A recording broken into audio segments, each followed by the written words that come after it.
Thank you, Chairwoman Sherrill, for holding this hearing on a growing problem of disinformation on social media. We all know that photos these days can be digitally altered so easily that it's almost impossible to tell what's real and what's not. Now there's a growing problem where audio and video can be altered so convincingly that it can appear that someone has said or done something that never happened. These deep fakes can be produced more and more easily.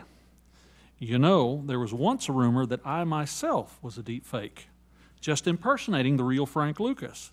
The good news, or depending on your perspective, perhaps the bad news is the technology hasn't come quite that far and I'm the real deal. But once it's on the internet, it never goes away.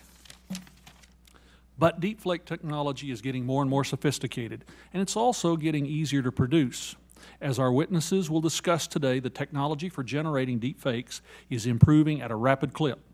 Soon, anyone with a decent computer and access to training data will be able to create increasingly convincing deepfakes that are difficult to detect and debunk. False and misleading content like this undermines public trust and disrupts civil society.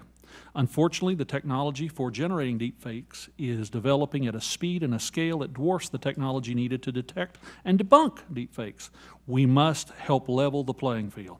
This committee took the first steps to do this yesterday by passing a bipartisan legislation aimed at improving research into the technology to detect deepfakes.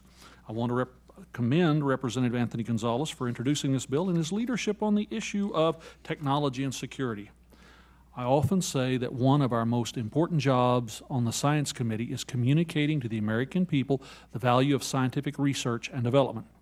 Legislation and hearings like this are a great example of how the work we do here can benefit directly people across the country. And I look forward to hearing from our witnesses, and I yield back my time, Madam Chair.